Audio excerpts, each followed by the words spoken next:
2024 లేదా 25లో డిగ్రీ లేదా బీటెక్ చదివారా? సాఫ్ట్‌వేర్ జాబ్ కోసం ఎదురు చూస్తున్నారా? అయితే కోడ్ జ్ఞాన్ 100 డేస్ కోర్సులో చేరండి. జాబ్ సాధించండి. నమస్కారం సార్. నమస్తే. ప్రాబ్లమ్స్ అనేవి చాలా కామన్. ప్రతి ఒక్కరికి వస్తూనే ఉంటాయి.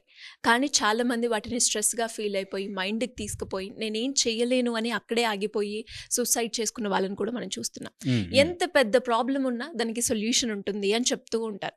మరి అలాంటి ప్రాబ్లమ్ ఎవరైనా కూడా ఫేస్ చేస్తున్నప్పుడు మైండ్‌తో స్ట్రెస్‌కి ఫీల్ అవ్వకుండా దాన్ని సాల్వ్ చేసుకోవాలి అంటే ఏ రకంగా చేయొచ్చు అంటారు సార్? చాలా ఇంపార్టెంట్. చాలా ఇంపార్టెంట్. సో, ఫస్ట్ నుంచి ఈ వీడియోని ప్రాపర్‌గా చూసుకునే ప్రయత్నం చేయండి. Number 1 thing in this universe problem లేదు. ఈ విషయం నా దగ్గరకొచ్చే చాలా క్లయింట్స్ అది ప్రాబ్లమ్ కాదంటే ఒప్పుకోరు. ఇదే ప్రాబ్లమ్. ఇదే ప్రాబ్లమ్ అంట. ఇదే చాలా గొప్ప వ్యక్తులకి, నార్మల్‌గా ఉండే వాళ్ళకి డిఫరెన్స్ ఏంటంటే దిస్ ఈజ్ ప్రాబ్లమ్. నేనేదో సాల్వ్ చేయాలి అనే దాంట్లోకెళ్ళరు. ఇదే సిట్యుయేషన్. దీనికి ఆన్సర్ రెడీగా ఉంది. ఇంకా దొరకలేదు. కీస్ ఒక లాక్ ఉంది. నా దగ్గర 100 కీస్ ఉన్నాయి. ఏదోటి పెట్టి తీయాలి. అది ప్రాబ్లమ్ అని అనుకోకూడదు. సో, ఫస్ట్ స్టెప్ ఎవరు ఈ రోజులో ఏ ప్రాబ్లంలో ఉన్నా సరే, ఫస్ట్ ఈ రోజు నుంచి తలస్నానం చేసి కూర్చోండి. దట్ ప్రాబ్లం కాదు బై. ఇది సిట్యుయేషన్. ఈ సిట్యుయేషన్‌ని నేను ఎలా దాటుతాను? ఓకే. ఎప్పుడు కూడా ఇదే లైఫ్ యొక్క నియమం. ఎవరైతే అది ప్రాబ్లం అని చూసారో అది పెద్దది, నేను చిన్న అయిపోతాం. Never do that. ప్రాబ్లం ఎప్పుడూ మనకంటే చిన్నదే. మనమున్నాము కాబట్టి మనకంటే సమస్య ఎప్పుడూ చిన్నదే అని తెలుసుకోవాలి. ఇది మోటివేషన్ కాదు, ట్రూత్. రియాలిటీ. దట్ నీలాంటి సమస్యనే, నీ కుటుంబ సమస్యనే ఇంకోడెవడో ఫేస్ చేశాడు, సాల్వ్ చేశాడు, ముందుకెళ్ళిపోయాడు. నీలాంటి ఒక ప్రాబ్లమే ఇంకొకడు ఎవడో చూశాడు, ఇంకో రకంగా చూశాడు, దాన్ని సాల్వ్ చేశాడు, వెళ్ళాడు. చేసింది వెళ్ళింది పోని ఎవరైనా సరే. సో, ఖచ్చితంగా ప్రాబ్లం అనేది మనం ప్రాబ్లంలా చూసినంతసేపు మనం దాని బరువు కింద నొక్కుకుపోతాం. So, don't take anything as problem. Number 1 question ఉండొచ్చు. ఎవ్రీ క్వశ్చన్‌కి ఆన్సర్ ఉంది. నేను నాకు తగ్గ ఆన్సర్ వచ్చేదాకా కదలను అన్న రోజున ప్రాబ్లం. ఓకే. ఎందుకంటే మైండ్‌లో ఆల్రెడీ ఫిక్స్ అయిపోయి ఉంటాడు వాడు. ఇలాగే రావాలి నాకు ఆన్సర్. నా అత్త మారిపోతేనే నేను ఆనందంగా ఉంటాను అని పెట్టుకుందనుకో కోడలు. అత్త మారి ఇలాగే వస్తే ఇప్పుడు మారిందంటే చెప్పాక మారిందండి అని కూడా అంటారు. నేను ఫస్ట్‌లో ఎంత బాధపడ్డానండి.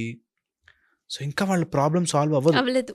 So, always remember this, that నీకు తగ్గట్టుగానే సొల్యూషన్ దొరకాలన్న రోజులు బాధపడ్డావు.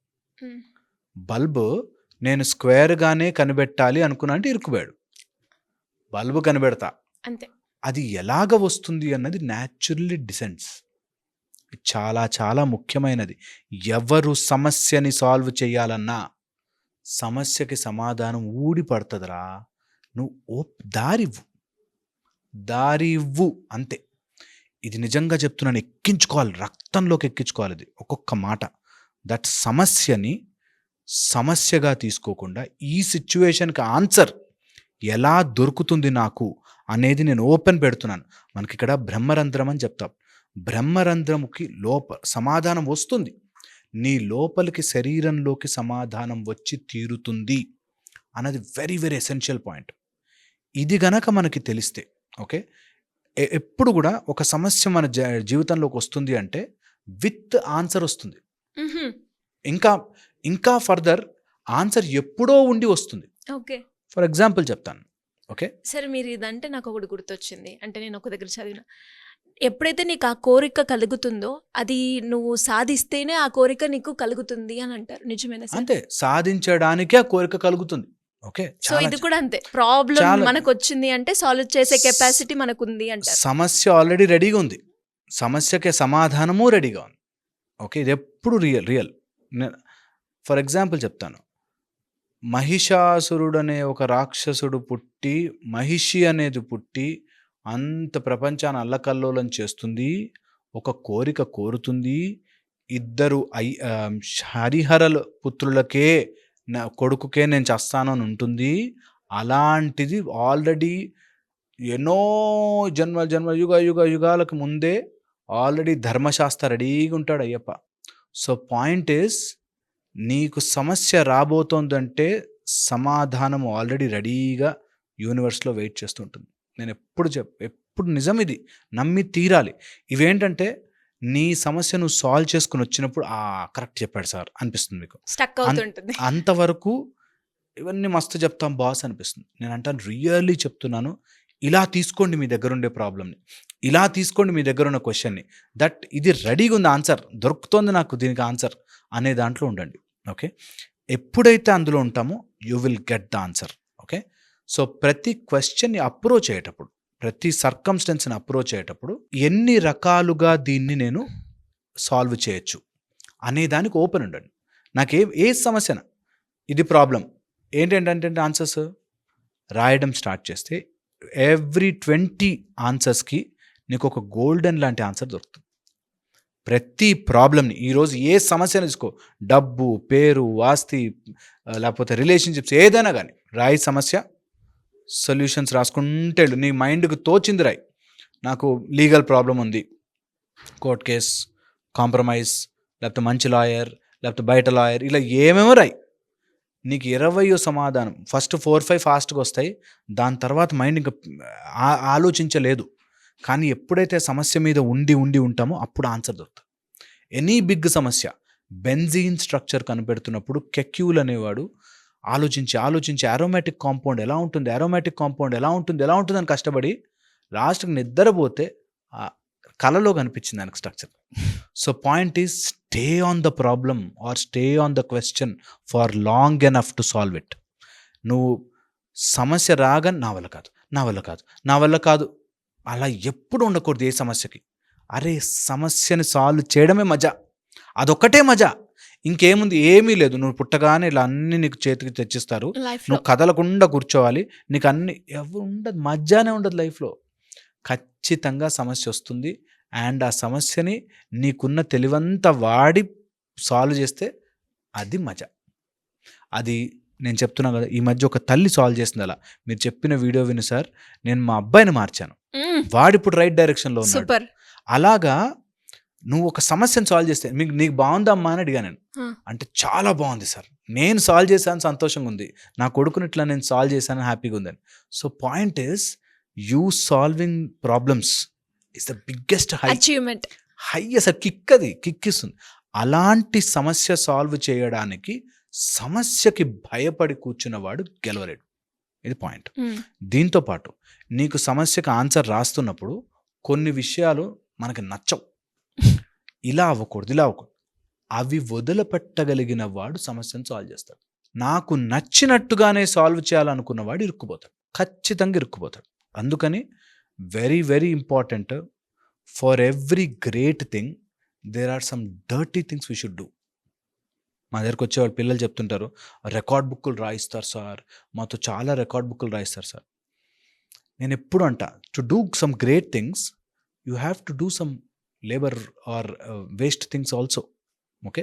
సో ఆ లెబోరియస్ వర్క్ ఉంటుంది అన్నిట్లో. ఇప్పుడు మేము కూడా పేషెంట్లు చూసి అందరూ పేషెంట్ చప్పట్లు కొడితే బాగుంటుంది, కానీ మేము నోట్స్ రాసుకోవాలి, వాళ్ళ దగ్గర కన్సర్న్ తీసుకోవాలి, వాళ్ళకి చాలా కౌన్సిలింగ్ ఉంటుంది, ప్రతి డాక్టర్కి ఉంటుంది కదా.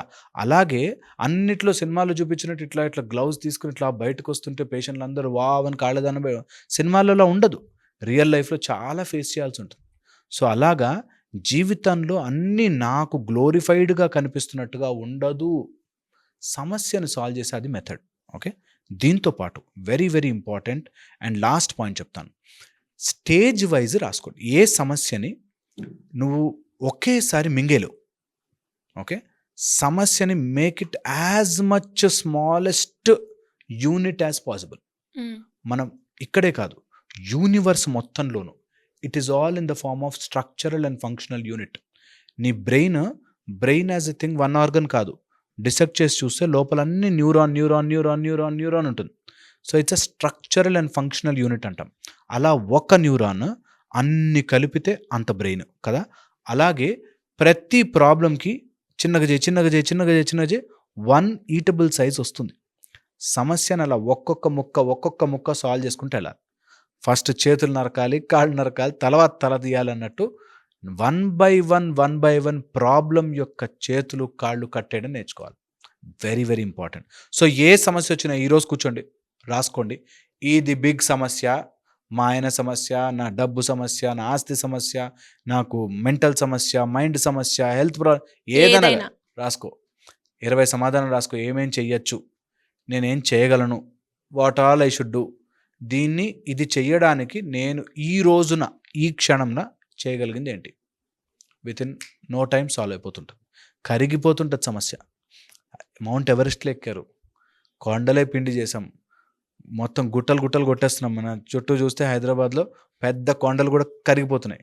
సో పాయింట్ ఈజ్, ఎలాంటి సమస్య ఉన్నా నీ తెలివి is much more capable of. And అందులో ఈ రోజుల్లో యూనివర్సల్లో ఉన్న అన్ని బ్రెయిన్స్ కనెక్టెడ్.